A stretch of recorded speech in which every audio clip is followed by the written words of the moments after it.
This wasn't the first time that I've brought a medium back with a lot of help from a lot of people. But I was able, from the very moment it seemed like a good idea, to watch the progression. So I thought I'd talk a little bit about that and discuss the rebirth of Flash.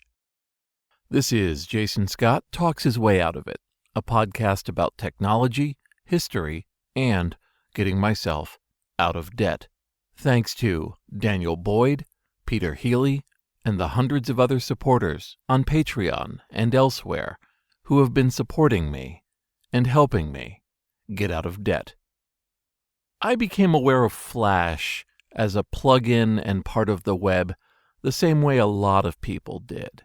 I was told that to see some sort of content on a web page, I'd have to install something, and then it would just work.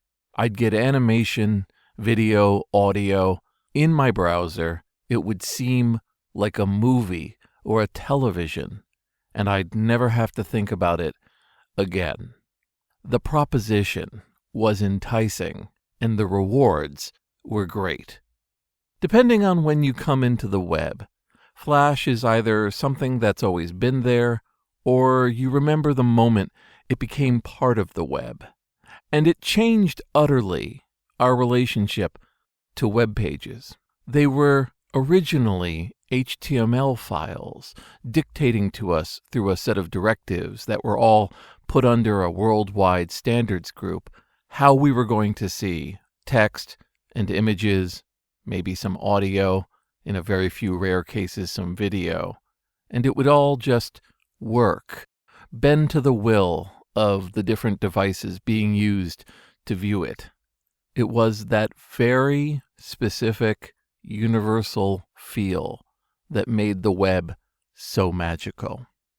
But this Flash plugin promised us so much more. Flash, after all, was designed in the early parts of the web to be a simple way to put video and audio in vectors and image files and provide them on a web page without being concerned about whether or not the machine had to handle whatever the downloads were.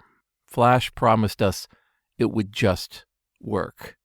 It was interactive. It was fast. It felt, honestly, like the next level.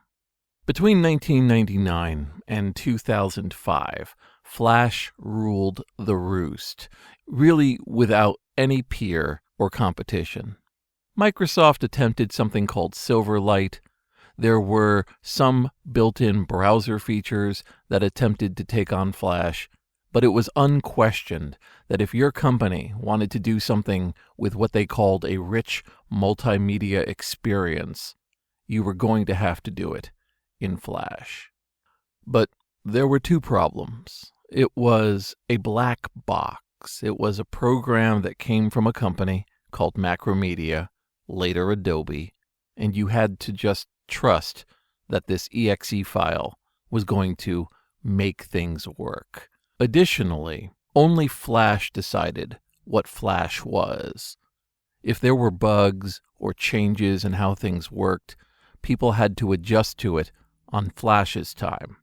Whenever a new version would become available, new features were added, but often old features worked differently. So you'd have to update your Flash files to be able to make them work in version after version of the Flash projector. By the late 2000s, Flash is a problem. It is buggy, it is unpredictable, it's also vital. It's a foundational part of what we think of as the web. It's controlled by one company who are maintaining it both as the function it used to serve, that is to say, a window into graphics and sound, but also as a jumping off point for a variety of Adobe products and support, meaning it's bloating, it's becoming untenable. It's absolutely got fundamental problems. And in the slow, grinding way that web standards happen, functional changes to HTML itself mean that Flash is destined to become obsolete.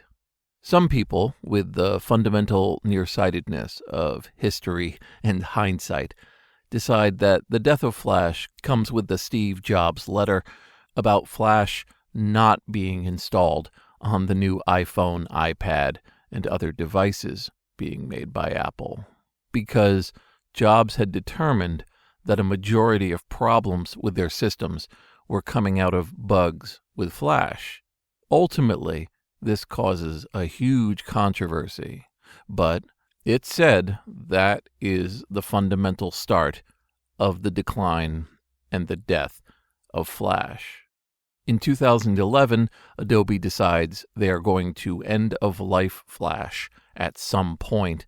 They don't do it till 2017. In 2017, they'll declare it to be 2020 that the last bit of Flash will be supported and the plugins will be removed from the web.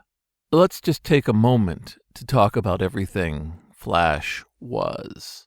Because it was so easy to create both animation and programs that would manipulate that animation interactively, it becomes a jumping off point, not just for creative works being made by studios and individuals alike. It becomes a way to make simple and then not so simple games for people who are just starting out as programmers, or for firms to offer this as one of their options. A design firm will do what it takes to learn as much of every medium that they can, so that when a corporate customer comes in and asks for it, they can provide it. And there are some beautiful, locked down, weird works created by small design firms in Flash at the direction of a company with $20,000 to spend and a wish to put out an interesting holiday card. Similarly, there are a whole bunch of individuals who want to make a splash, so they create a Flash animation that uses all sorts of technology to be both full of Easter eggs and also to be able to run on maximum machines without having to learn all of the ins and outs of those machines. So Flash is really a shim for getting your creative works where you need to, either for self-satisfaction, for a salary, to fulfill some sort of requirement on a contract, and in a few or not so few sad cases, to function as the fundamental interface to an application. Like throwing things out a window to dispose of them. If you eventually look at the pile of Flash that's created by the end of the 2000s, it is formidable.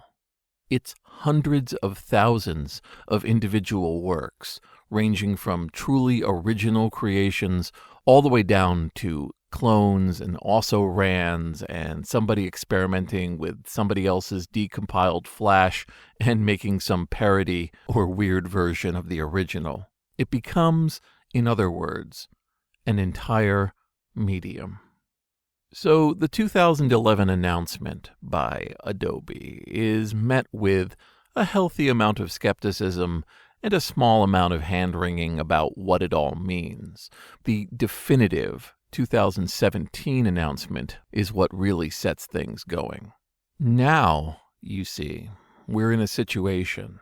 Flash is going to die, and it's going to take an entire generation of the web with it. Well, what do you do? What do you do when you face that? And I wish I could say this was the very first time that I've walked out into a field that was once fertile and vital, and it was now a pile of bones being swept away and helping to decide how we were going to, in some way, commemorate, memorialize, and bring back what this once was. But it's not. And I guess it won't be the last. So here's what the world came up with in terms of Flash. There had been multiple attempts to make open source, open standard Flash emulators. Projectors that were completely modifiable, understandable, and which would allow you to play Flash far beyond what Adobe had decided the schedule was. In a few cases, Adobe had come in and quashed the projects. In other cases, the pure formidable project was too much for one person managing it or beyond the skills of the group of people who had decided they wanted to take it on. So for a long time, things looked pretty dim. Adobe wasn't going to let it live. Adobe wasn't going to let others let it live. Since the 2008 YouTube revolution, video had taken over for Flash when it came to multimedia. You lost a lot of the interactivity, you lost the ability to play games, but people love watching television. So Flash creators saw where the wind was going, and many of them had transcoded their Flash animations into video. And where we once had these interactive Flash animations on sites, we would now have embedded YouTube providing the video version of what was there before. Some of the true stars of early Flash animation had turned all of their products into DVD. They'd seen the wind blowing a long time ago, and they'd made decisions, wise decisions, to follow where things needed to go.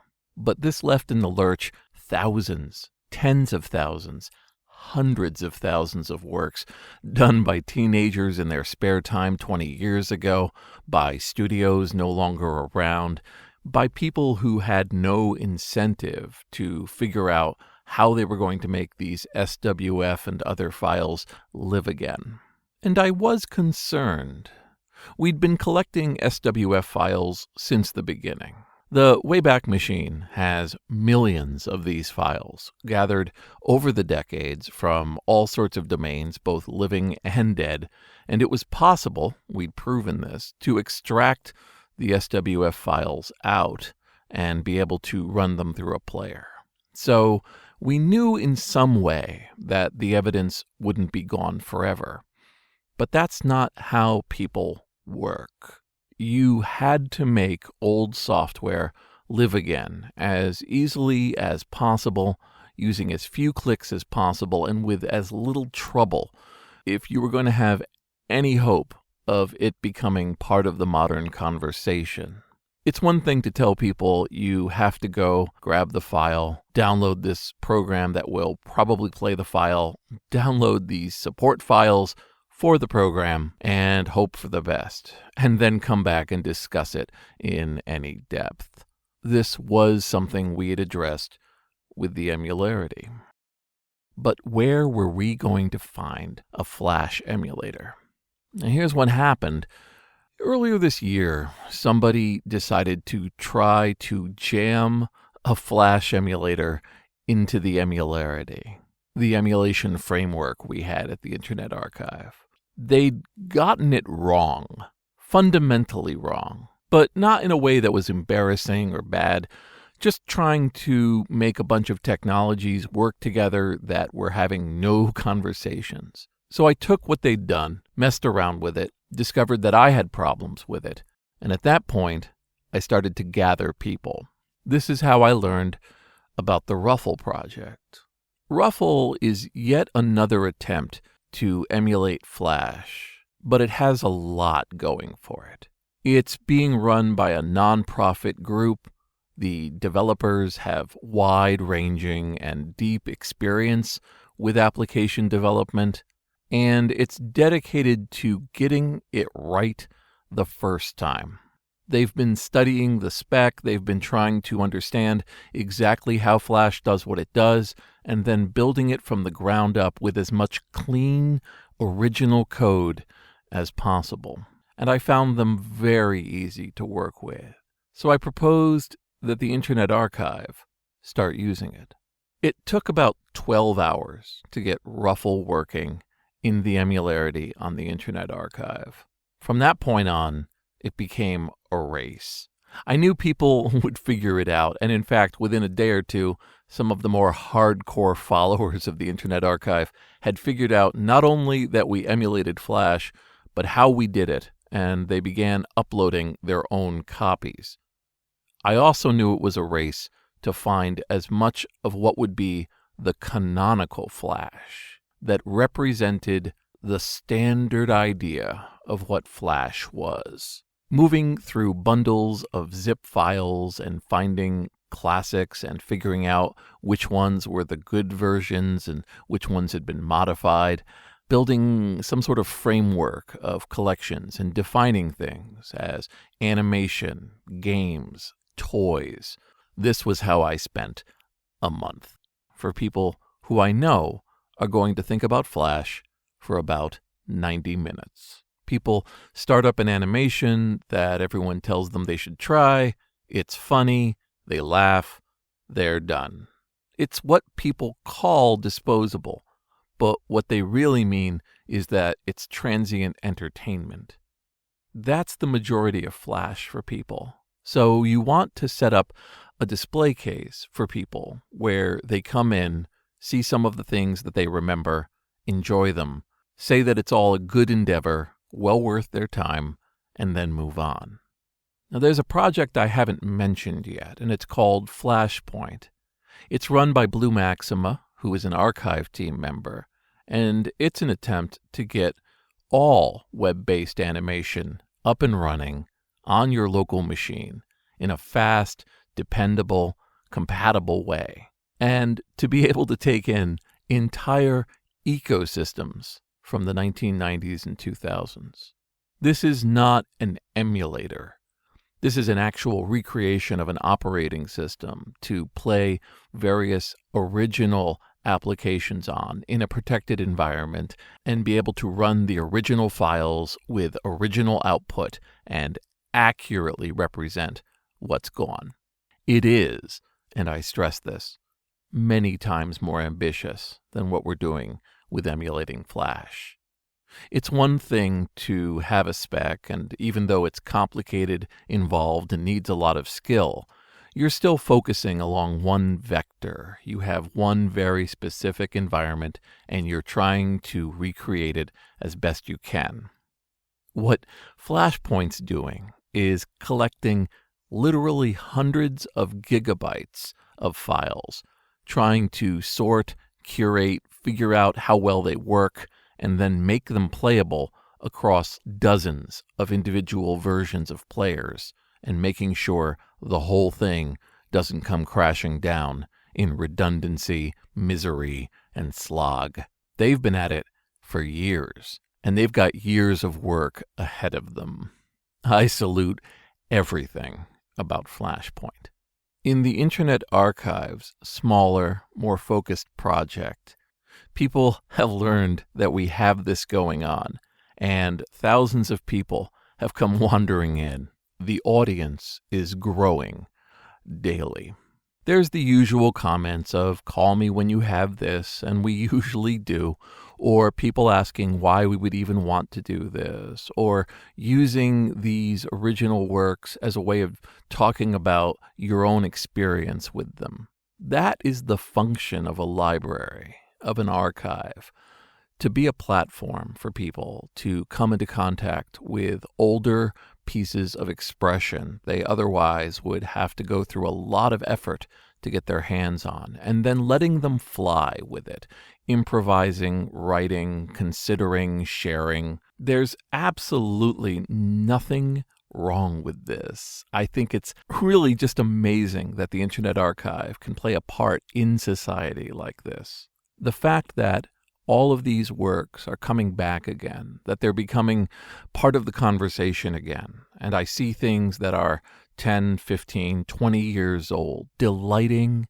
and filling people with wonder. The fact that I'm seeing people interacting with these works for the very first time, and they're being judged on those merits, that is a thrill.